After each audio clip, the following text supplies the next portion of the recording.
What's up, my pretties? It's the Queen of Lions here, and today we are back with an episode of Shadows and Pretties. Since this is episode 125, and today is November 11th, which is also known as Remembrance Day. So, today I decide to read or do a review on a movie that is a romantic war drama film that was directed by Michael Bay and Jerry Bruckheimer or Bruckheimer, who is the producer. So today we're going to be doing this movie called Pearl Harbor. Now this movie came out in 2001, and this is based on this is actually based on a true story, pretty much. And basically, the film is based on the events that took place before and after the morning of December 7th at 1941 at Pearl Harbor. So, yeah, that is a film I'm going to be talking about today. So, today I am going to be explaining about this movie called Pearl Harbor. Now, this movie, I can tell you right now, it's a 3-hour long movie. I mean, it's good, but it's a 3-hour long movie. I mean, I've watched, 3-hour long movies before. Titanic is one of them that's like over 3 hours long. That's Titanic, the James Cameron movie. So I decided why not I sit there and talk about this movie called Pearl Harbor. I mean, it's got great acting, such as, Eric Baldwin's in this movie, and I mean, there's other actors that did pretty good job in this movie. But while I'm looking and talking about this movie, I'm going to sit here and, basically talk about the film, give it like a little plot about it, about what it's about, in case if you guys, haven't remembered this movie or haven't seen it in like a long time. So, Pearl Harbor, basically the film starts off in 1923 in Tennessee, where two best friends, Raphael Macaulay or something, and Danny Walker played together at the old biplane, pretending to be soldiers fighting the German Empire in World War One. But somewhere in January in 1941, with World War II approaching, Danny and Raphael are supposed to be both first lieutenants under the commander of Major Jimmy Doolittle. Now, Doolittle, sorry. If I don't pronounce anybody's names correctly, I do apologize. Informs Raphael that he has been accepted into the Eagle Squadron, then a RAF, Royal Air Force, outfit for American pilots during the Battle of the Britain. A nurse named Evelyn Johnson passes Raphael's medical exam despite his dyslexia, and the two strike up a relationship. 4 weeks later, Raphael and Evelyn are now deeply in love and enjoying the evening of dancing at a nightclub and later jaunt in the New York harbor in the borrowed police boat.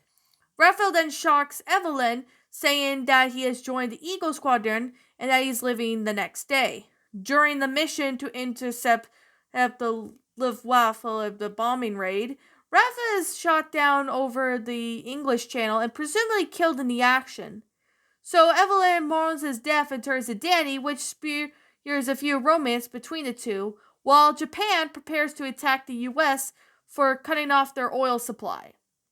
On the night of December 6th, Evelyn is shocked to discover Raphael standing outside of her door, having survived his own downing and spending ensuing months trapped in, an occupied place in France. So Raphael, in return, discovers Danny's romance with Evelyn and leaves for Hula Bar, where he is welcomed back by overjoyed fellow pilots.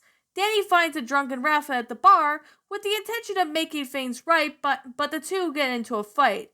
They drive away and avoid being put and bring into when the army military police arrived at the bar. The two later fell asleep in Danny's car. The next morning on December 7th, the Imperial Japanese Navy begins to attack its Pearl Harbor. The U.S. Pacific Fleet suffers severe damage by the surprise attack, and most of the defending airfields are obliterated before they are able to launch fighters to defend the harbor. Raf and Danny manage to take off in P-40 fighter planes, and they are able to shoot down several of the attacking planes, although they later assist the rescue of the new crew, which is capsized boat, but are too late to save the crew by sinking in USS Arizona. So the survivors attend memorial service for numerous dead. Later, Danny and Raph are both assigned to travel stateside under newly promoted LT Colonel Doolittle for a secret mission. Before they leave, Evelyn reveals to Raph that she is pregnant with Danny's child and intends to stay with Danny for the child's sake. But she reassures him that he is the one that she will always truly love. So upon arrival in California, Danny and Ralph are promoted to be captain on the Silver Star and volunteer the secret mission under Doolittle. During the next 3 months, Ralph and Danny and the other pilots with especially modified Mitchell bombers, but of course in April, the raiders were sent towards Japan on the USS Hornet, and the mission was to bomb Tokyo. So after which they will land in Allied China, the mission was successful, but Raph and Danny's planes crash at the end. But they are held up by gunpoint by Japanese soldiers, and of course, the gunfight endures, but of course, Danny is mortally wounded by shielding Raph before the group is rescued by Chinese soldiers. Raph tearfully reveals to Danny that Evelyn is pregnant with Danny's child. With his dying breath, says Danny tells Raph that it is his child now. So after the war, Raph and Evelyn, who are now married, visit Danny's grave with Evelyn's son, named Danny after his biological father. Raph then asks his stepson if he would like to go flying, and they fly off to the sunset in the old biplane that Raph's father once owned, and that's how the movie ends. Now, I really have to say I love the characters on, the actors for certain characters of this movie. I mean, it's a really great movie when you come to think of it. Like, the concept of it seems to be pretty nice. And I'm really glad that this is based on the true story. I love how this film is based on the true story. So, I'm not gonna lie, this is a really great movie for what this one is. I mean, the actors did a great job, such as, Eric Baldwin. Now, if you're wondering who Eric Baldwin was in the movie, I'm just trying to sit here and see if I could find him, actually, because I know he did, he was in this movie, from what I do know. Maybe he must have been maybe a character I do not even see. I can't seem to find him in the fictional characters, but the historical characters, they're in this one as well. So, yeah. Of course, to be completely fair, when the Disney actually premiered the film at Pearl Harbor itself aboard the underactive nuclear aircraft carrier, and surprisingly, it grossed out around almost $200,000 at $1 million at the U.S. and Canadian box office. So it's ranked one of the 6 highest earning pictures of 2006. Of course, it's also the 3rd highest grossing romance drama film of all time as of January 2013, followed behind Titanic. That movie was a romance one that came out in 1997, and Ghost, which that one with Patrick Swayze came out in 1990. This film was also released on VHS and DVD in 2001 in its first week and sold then, a lot of copies. But of course, the film was also released in 2002 as an R-rated 4-disc director's cut, which included about a minute of additional footage that was not included later on. I mean, the songs of its own self was very well done and really well made. I mean, I like how everything was about this, especially how they adapted, something that happened in the history and they made it into a movie. I mean, it's not that really easy to do. I mean, with James Cameron did that with Titanic, except it's mainly about, Jack and Rose, the main characters in that one. In this one, I mean, it's a really great story, and I recommend you guys watch the movie if you haven't. You should really watch Pearl Harbor. Since today is Remembrance Day, I thought, it's an appropriate day to sit there and do a review on this movie.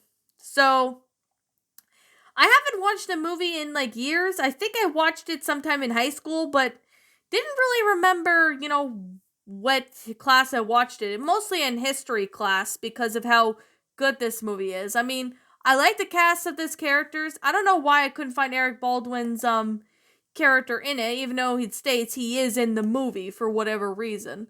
But maybe there's something I'm missing. I don't really know, but maybe you guys can comment in the comments below. What did I think of the characters? I think the characters were pretty nice. I like the characters. They were played by really nice actors. They were well made in detail. I do like the whole concept of how the movie is of its own self. I honestly found it to be, rather really nice that they adapted everything that's happened in the history.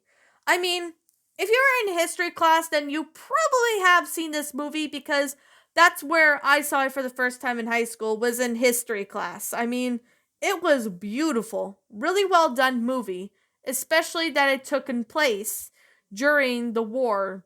I mean, it's based on the true events that happened, so there's definitely that. With all due honesty, since I am paying respect to the soldiers that died for our freedom, that fight in the war years ago, this honestly makes it this honestly is representing all the soldiers that died in the war and even those that have been around for many years to come. So, with all honesty, at least we'll never forget the times that the soldiers have fought for us just so we can live in freedom. And we are still living in freedom today. If they didn't go to war, or if the Germans won, oh boy, the world would be very different that we are today. So I thought, I'd talk about this movie for this episode, Shadows and Pretties, because not only it's Remembrance Day, I thought, I haven't done this in Shadows and Pretties yet, which I haven't talked about Pearl Harbor, so I'm like, hey, why not I talk about this movie? So, anyways, my personal opinion, I found it to be quite an amazing story. Based on the true story and all that, it's pretty good. And I simply recommend you guys check this one out. If you don't like this movie, that's fine. If you like it, that's fine too. It's your opinion. Like, I mean, if you don't like it, that's fine. If you like it, that's fine too. I like the music, I like the graphics, I like the concepts. I actually love the film itself. Although I haven't watched it in a while, so I think I'm gonna have to rewatch this movie today. So, anyways, with that being said, feel free to leave me know what your thoughts are down in the comments below for Pearl Harbor. And as always, I'm the Queen of Lions. Thank you so much for watching today's episode. And if you're new to my channel, be sure to like, comment, and subscribe because I make brand new videos every single day. Don't forget to ring the notification bell when I upload so that way you guys will not miss an upload. And as always, I'll be seeing you in the next upload. Peace out.